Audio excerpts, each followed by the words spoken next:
Assalamualaikum warahmatullahi wabarakatuh.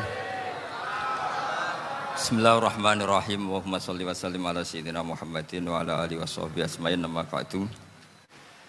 Ini saya ngaji insyaallah seperempat jam. Seperempat jam nanti yang menghisab Gus Kausar berapa Gus? 10 menit. 10 menit. Begini.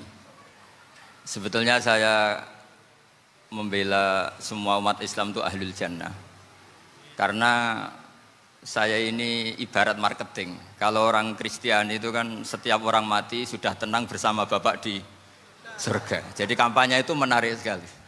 Sementara kita sudah kiai, sudah imam masjid, sudah ulama, masih saja dikhawatirkan su'ul khotimah. Ini kalau kampanye ini tidak imbang, ini nanti saya takut kalah. Makanya saya bilang pokoknya semua orang mukmin itu ahlul jannah.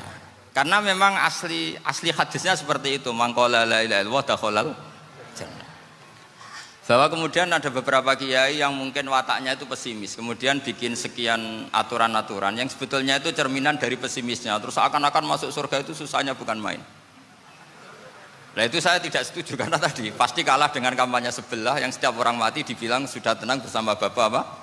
Di surga. Jadi ini penting. Terus kedua saya bilang agama ini sudah begitu baik. Masa kunci surga sudah dibocorkan miftahul jannah la ilaha illallah. Masa sudah pegang kuncinya nggak jadi masuk surga itu kan aneh. Ya sudah masuk saja, tapi tidak usah minta bantuan saya, masuk aja. Kan sudah pegang kuncinya. Terus ketiga, kenangan terburuk saya ketika jadi kiai itu gini, saya ada beberapa guru SD datang ke saya. Ini agak-agak masalah besar. Gus boleh enggak buka ujian nasional yang masih disegel? Semua guru bilang enggak boleh, itu kriminal kan. Ada satu guru yang bikin analogi agak kacau. Boleh saja. Wong ujian di kuburan saja dibocorkan para kiai enggak apa-apa. Itu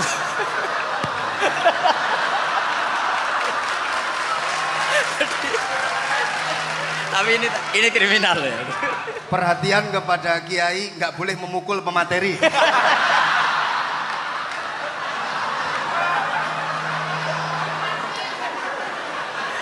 Jadi tentu itu analogi yang salah kan.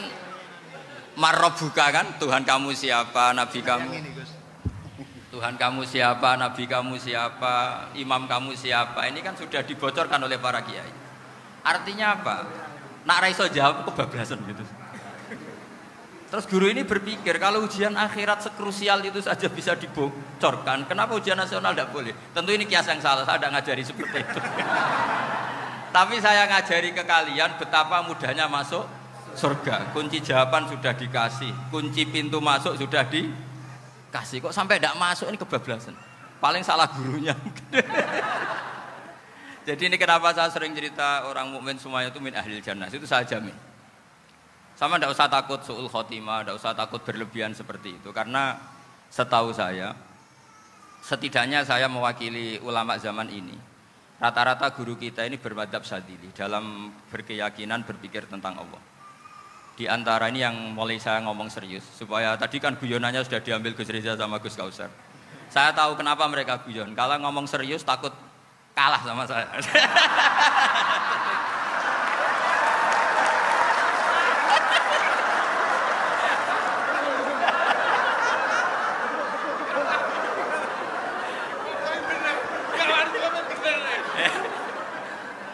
Karena saya ini sudah terkenal pemikir serius, jadi artinya itu satu kepintaran mengalihkan.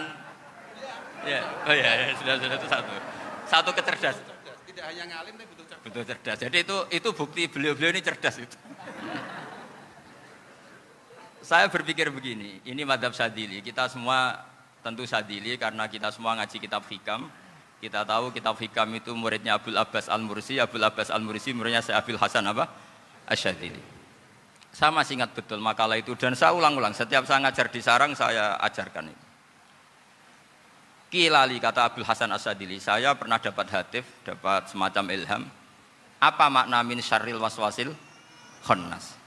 Itu kata beliau dijawab oleh hatif itu. Hatif itu nggak perlu diterjemah tadi ada karena tadi diajarin itu. Apa yang dihidupkan itu nggak perlu dijelaskan. kata hatif tadi, waswasun yadkhulu bainaka wa baina habibika. Yunsika altofahu alhasanah wa yudzakiruka af'alaka asyi'ah. Wa yukassiru indaka dzatas shimal wa yuqallilu indaka dzatal yamin. Liya'dila bika an husnidzanni billah ila su'idzanni billah. Jadi yang dikatakan waswas adalah kamu digiring untuk hanya ingat sisi-sisi kamu yang negatif. Dilupakan bahwa Anda punya sisi-sisi yang positif. Misalnya seperti ini, mungkin secara fikih tadi banser-banser tegas. Wah ini masalah, lelaki perempuan dipisahkan gini-gini. Tapi kenapa Ghazali bilang ya sudah gini gak apa-apa. Sebetulnya ada rukhsah. Rukhsah itu karena ini di depan umum. Yang paling pantangan Nabi itu la yakhluwanna rajulun bimra'atin. Ini ada yang menjaminnya gitu. Malah khawatir saya di sini dipisah tapi setelah berduaan nggak bisa. Jadi toleransinya karena ini di depan umum. Itu masih ada toleransinya. La yakhluwanna rajulun bimra'atin. Begitu juga ketika kita dosa, misalnya kita dosa. Orang Islam setiap dosa itu pasti ingat salahnya, kemudian istighfar. Dan ketika satu kebaikan dibandingkan keburukan, itu kata semua ulama, karena sayyi'ah itu bernilai 1, kebaikan bernilai apa? 10. Itu masih surplus berapa? 9. Jadi itu cara berpikir Abul Hasan Asyadzili. Kenapa kamu harus berpikir positif tentang Tuhan? Sekali berpikir tentang negatif, itu bahaya betul.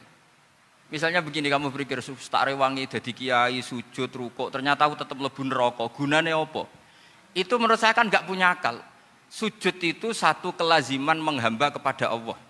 Normalnya seorang hamba itu ya sujud. Kemudian gara-gara kamu ingin masuk surga, terus logika kamu dibalik. Gunanya apa saya sujud? Ternyata saya masuk neraka. Itu pertanyaan yang benar-benar bodoh dan itu menjadikan Allah benci. Logikanya dibalik begini. Ini saya ngomong serius karena ini bentuk kemenangan saya ini bentuk kemenangan saya. Saya berkali-kali ngomong di kota pelajar di Jogja karena banyak pengujinya juga. Bukan sekedar pendamping tapi penguji. Banyak yang profesor, bukan sekedar doktor, banyak yang profesor. Jadi biar ini dok. Begini. Saya pernah ditanya sama seorang dosen, Gus, saya ini ngaji hadis banyak, tapi ada yang saya tidak paham. Yaitu mangqala la ilaha illallah dakhalal jannah, ada kalimat wa in zana wa in saraka. Meskipun pernah zina, pernah maling. Ini kan seakan-akan mentoleransi perzinaan dan pemalingan. Terus saya bilang, oh makna hadis itu seperti ini. Jadi kebenaran absolut, kebenaran yang mutlak itu tidak akan terganggu oleh status perilaku seseorang. Saya berkali-kali memberi contoh. Orang yang ditangkap KPK akan bilang 1 tambah 1 2. KPK-nya juga bilang 2. Rivalitas dalam politik, Pak Prabowo ya bilang 2, Pak Jokowi juga bilang 2. Orang yang zaniyah, yang lonte pun akan bilang 2. Muftinya juga bilang 2. Ketua MUI-nya juga bilang 2. Artinya gini, kebenaran yang absolut adalah kebenaran yang siapapun akan meyakini seperti itu. Seperti 1 ditambah 1 2. Kamu punya musuh bilang 2. Kalau ibu-ibu ini punya maru ya marunya bilang 2 tadi tambah mama. Enggak tahu saya terjemahnya apa tadi. Nah, kebenaran yang absolut itu kebenaran yang siapapun pasti mengakui. Dan uniknya begini, saya pernah ngaji acara himmah, acara pondok sarang di Demak. Kalau kamu bilang 1 ditambah 1 menjadi 2, untuk mengatakan 2 itu kamu butuh hadiah enggak? Mereka semua jawab enggak. Kita semua enjoy saja mengatakan tembok itu putih. Kenapa? Karena memang putih. Kita mengatakan 1 tambah 1 2 karena memang kita tanpa presentasi dapat hadiah, dapat penghormatan. Kenapa untuk mengatakan Allah itu Tuhan kita butuh surga? Memangnya kalau tidak ada surga Allah tidak jadi Tuhan? Ini problem orang soleh-soleh yang terlalu pesimis. Makanya nanti orang-orang soleh itu masuk surganya berat. Tapi kalau orang alim lebih gampang kira-kira seperti itu. Iya, karena kan imannya lebih bagus. Dalam hadis qudsi, Allah ini yang dibuli orang-orang soleh. Laulam akhluk jannatan wala naron alam akun ahlan an uto'a. Dalam hadis qudsi itu. Kalau saja saya tidak menciptakan surga dan neraka, apa saya tidak jadi Tuhan yang perlu ditaati? Apa kalau kamu tidak saya kasih uang 1 juta terus bilang 1 tambah 1 11? Enggak kan? Tetap bilang berapa? 2.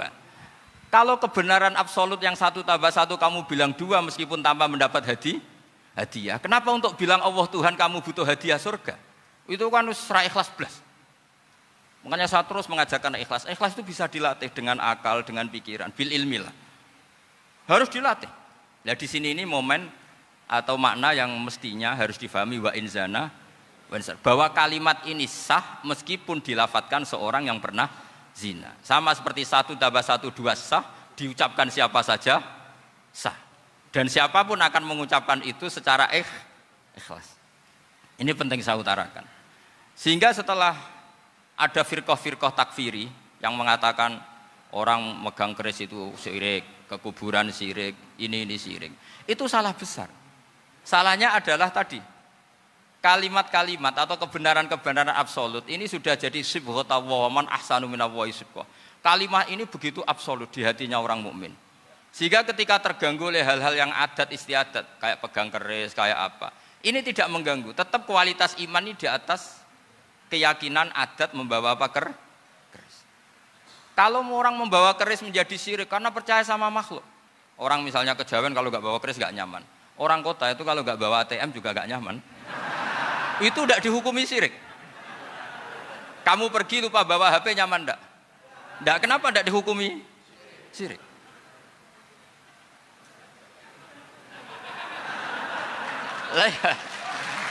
Jadi ini logika-logika. Jadi makanya ini Gus Reza boleh ngeritik saya. Saya itu berkali-kali bilang, saya termasuk ulama yang mau bikin gerakan cangkem elek. Karena nanti kalau saya nisbatkan ke Rasulullah itu tidak pantas karena Nabi ahsanan nasi khalqaw wa khuluqa. Tapi saya siap jadi bempernya Rasulullah sallallahu alaihi wasallam. Pernah ada diskusi di Jakarta, ini kisah nyata. Apa dalilnya setelah sholat salaman? Mana hadisnya?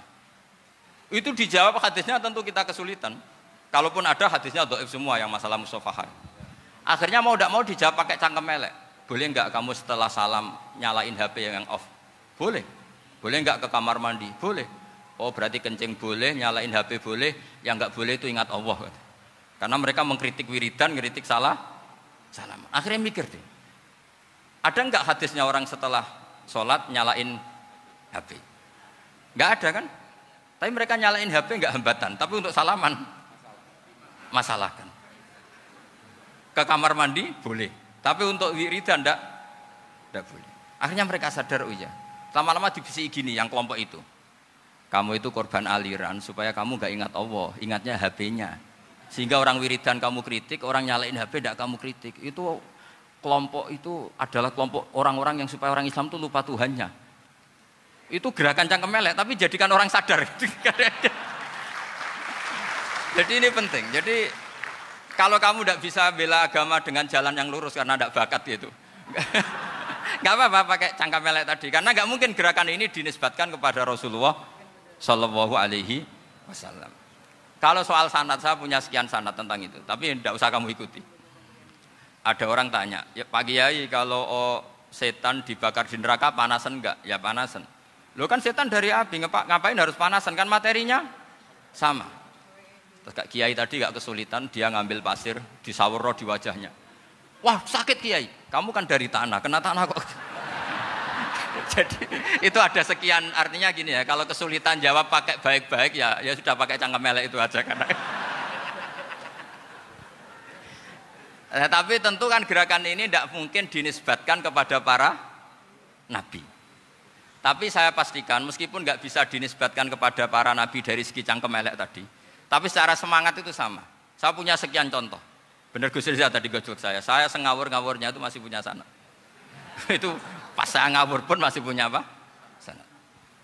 Nabi Ibrahim itu ketika faja'alahum juzatan illa kabiralahum itu si berhala paling besar dikasih kapak. Ketika mereka geger, ini siapa yang berhala kecil?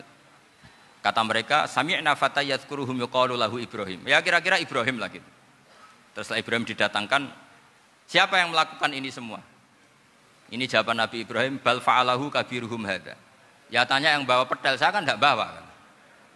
Terus kata orang-orang, otak kamu itu di mana? Masa berhala disuruh nanya, kan enggak bisa ngomong. Ibrahim kembalikan, uffil lakum walima ta'buduna min dunillah. Lalu otak kamu di mana? Sudah tahu enggak bisa ngomong kok disembah gitu. Itu ada kata ufin loh. Ufin itu kalau diterjemah kira-kira ya agak-agak jancuk gitu. Kira-kira ya kira-kira seperti itu. Jadi sekarang dalilnya jancuk apa Gus? Biasa misalnya saya bilang sudah itu. Gimana? Jancuk itu dari daksu, dak tinggalkanlah suan perkara sing elek. Krono ilate wong Surabaya kakean rawon, akhirnya ngomongnya jancuk.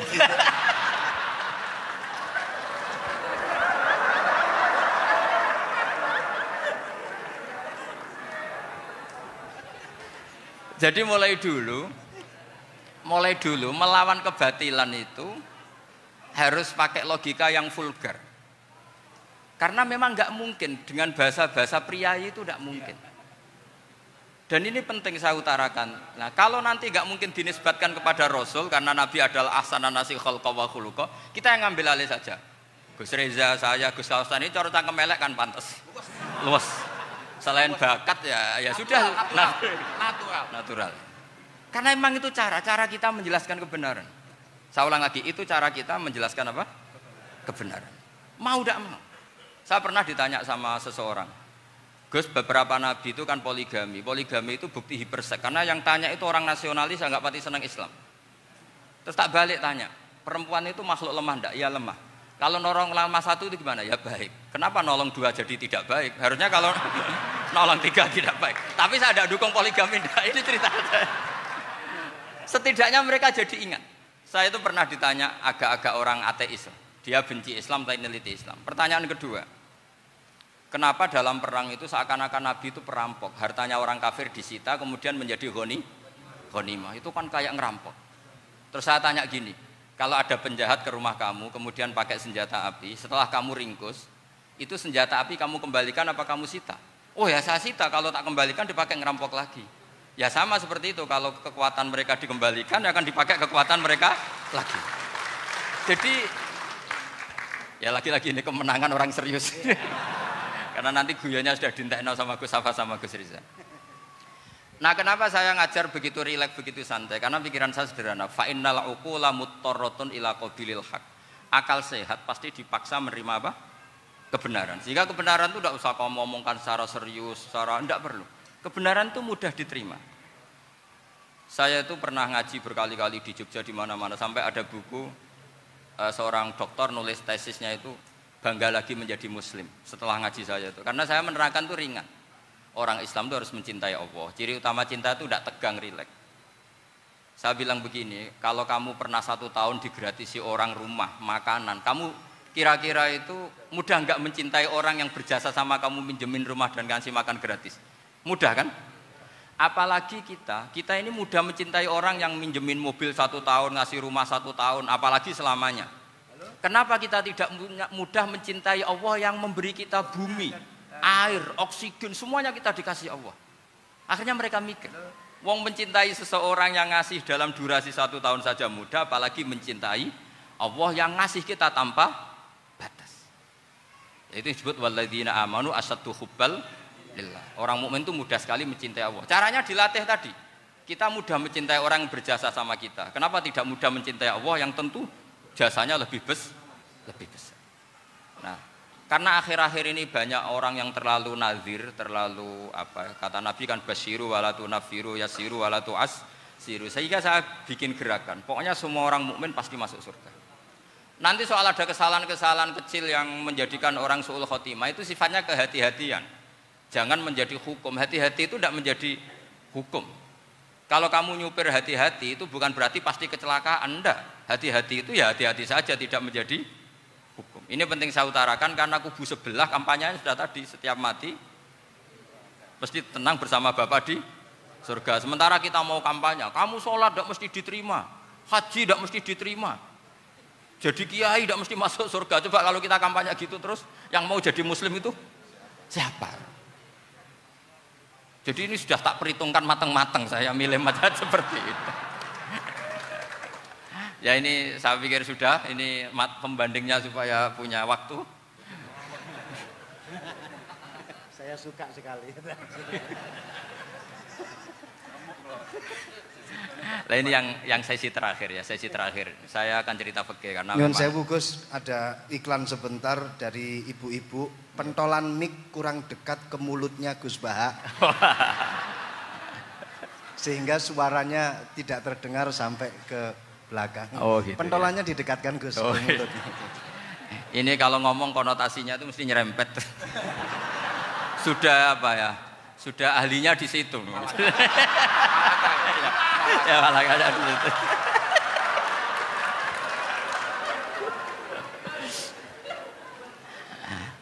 Dalam sesi terakhir saya cerita pentingnya pembanding.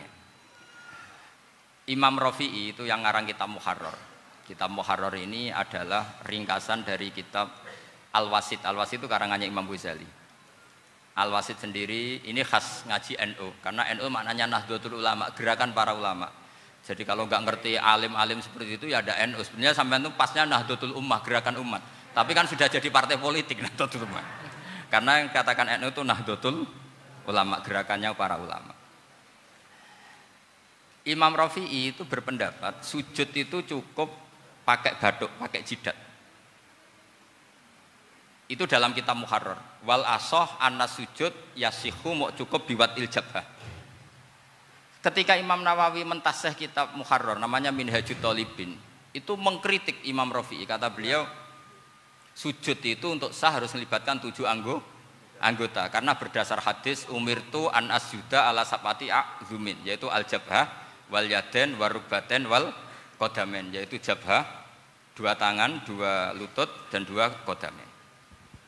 Akhirnya saya ngecek di kitab asli, Imam Rafi'i termasuk Ashabut Tarjih dan Imam Nawawi. 2 orang ini khilaf. Kan nggak mungkin kita sebagai musokhehnya, karena yang khilaf ini 2 ulama besar, satu Imam Rafi'i, satu Imam siapa? Nawawi. Kita tidak bisa hanya ngikuti Fathul Mu'in yang mengatakan idzakhtalafan Nawawi war Rafi'u kudiman Nawawi, tidak bisa, karena Imam Nawawi ini sering nginduk sama kitabnya Imam Rafi'i karena senior Imam Rafi'i. Setelah saya cek di kitab kitab asli Mamba ya, satu sumbernya semua madzhab apa? Syafi'i. Ternyata Imam Syafi'i nak ngedikan hanya begini. Wa uhibbu, saya suka setiap orang Islam sujud itu melibatkan 7 anggota karena itu aman, pasti sah. Tapi wayah tamilu kata beliau, tapi mungkin saja sujud hanya watul jabah itu sah. Kenapa kata Imam Syafi'i? Liqaulihi sallallahu alaihi wasallam atau li du'aihi apa sallallahu alaihi wasallam fi sujud sajadalaka wajhi wa sam'i wa basari. Nabi ketika sujud itu hanya berdoa, ya Allah sujud kepada engkau wajhi wa sam'i wa basari. Nabi tidak menyebut wayadi wa rubati wa qadami. Sehingga saya berkali-kali bener kata Gus, saya ini pembela umat.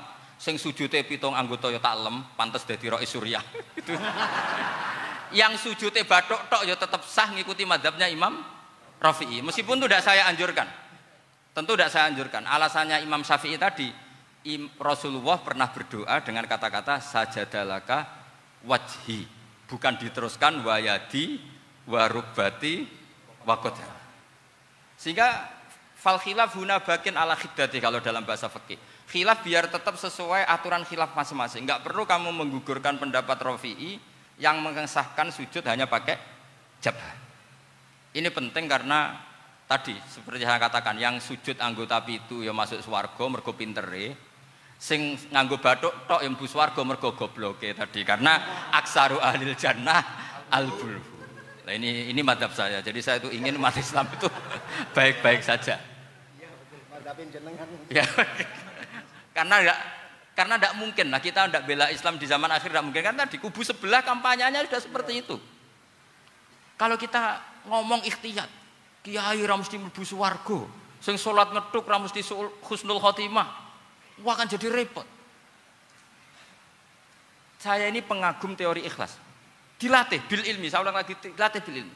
Saya ini malunya tadi saya mengatakan 1 tambah 1 2, itu meskipun tidak ada yang memberi hadiah tetap saya katakan 2. Saya mengatakan air itu dingin, tidak ada yang ngasih hadiah, saya akan bilang kalau air itu dingin, kalau api itu panas.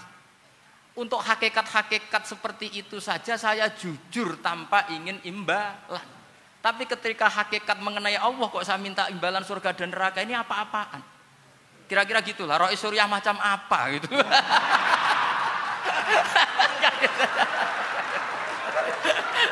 Ya saya kira demikian. Assalamualaikum warahmatullahi wabarakatuh. Waalaikumsalam warahmatullahi wabarakatuh. Alhamdulillah. Baru kali ini ada seminar yang dikritik terus sama pemateri itu pendampingnya. Mestinya pembandingnya. Tapi luar biasa para milenial semuanya, Masya Allah, terlihat wajah-wajah surga di majelis ini. Walaupun toh yang hadir tidak semuanya milenial, ada post milenial juga di sini. Ada yang Gus dan juga ada yang Kiai. Kalau Gus biasanya kan masih bisa tolah-toleh, kalau Kiai harus fokus. Tapi yang paling fleksibel di PWNU Jawa Timur, yang paling enak itu adalah beliau, Kiai Haji Agus Ali Mazhuri. Enaknya pripun? Dadi Kiai ya iso, dadi Gus ya iso. Itu posisinya paling enak di antara pengurus-pengurus yang lain. Tepuk tangan untuk beliau, enggak apa-apa. Langsung saya buka pertanyaan. Yang ditanya 2 orang, jangan pendampingnya. Yang ditanya 2 orang. Kalau enggak Gus Baha, Gus Kausar. Saya hitung sampai 10, enggak ada pertanyaan, kita tutup dengan doa. 1, 10. Ada yang 2 mawon nggih, pertanyaannya 2. 1, monggo. Yang perempuan, saya ingin yang perempuan, monggo. Sudah 2. Silakan.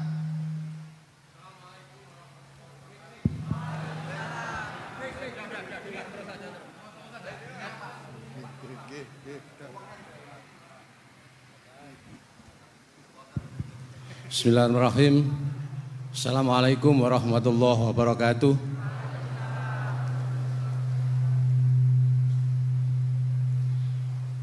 Yang saya ingin tanyakan kepada Gus Baha, saya itu sering ngaji lewat YouTube panjenengan Gus.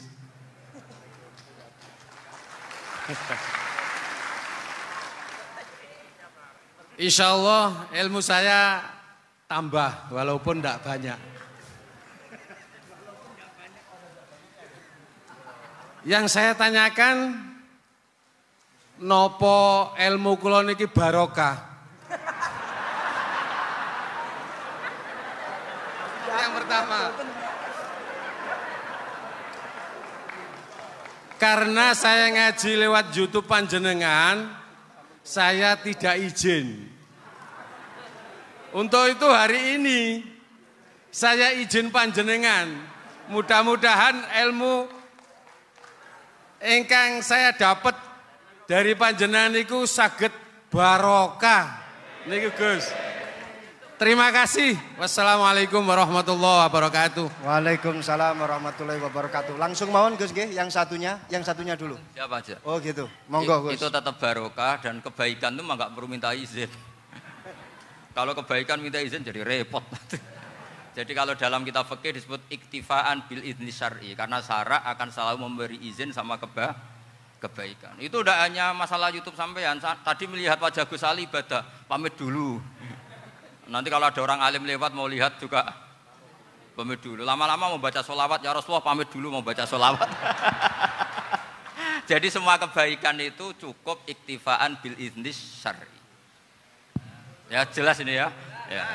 Oke, terima kasih. Jangan lupa pulsane tuku dhewe lek ndelok YouTube. Wifi-nya juga jangan nyolong. Harus passwordnya izin kepada yang punya wifi. Baru nanti 100% barokah. Mbak yang belakang bisa berdiri. Yang mau tanya tadi. Ya, silakan. Bismillahirrahmanirrahim. Assalamualaikum warahmatullahi wabarakatuh. Mohon izin Yai Gus, saya di sini mau tanya, selain sebagai pelajar santri, saya juga sebagai seorang mahasiswi di salah satu universitas di Surabaya. Yang saya tanyakan sebagai pemuda milenial, kita semua tahu bagaimana keadaan demokrasi negara Indonesia saat ini.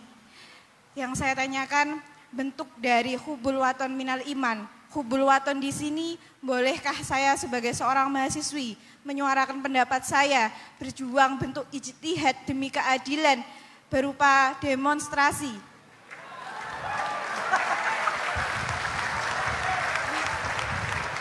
Ngapunten. Yang saya tanyakan di sini bagaimana menurut Gus, apakah saya melakukan demonstrasi ini sudah baik atau sangat baik atau mungkin perlu dikaji kembali. Terima kasih. Wassalamualaikum warahmatullahi wabarakatuh. Hubungan antara demonstrasi dan hubbul wadon minal iman. Hah? Oh ya, hubbul waton minal iman. Monggo Gus.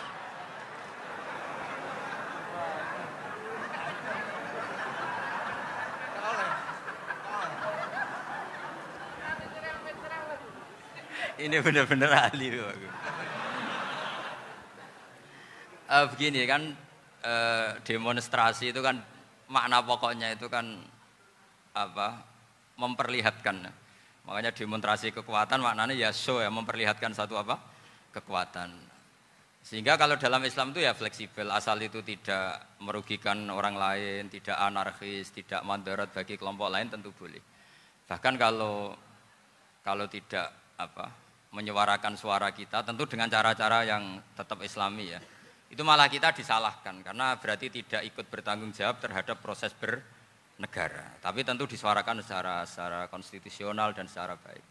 Kemarin pas demo di Jogja yang ramai itu masalah rancangan KUHP itu rektor UI juga ketemu saya pamit Gus mau demo aja. Ya tapi yang baik dan sopan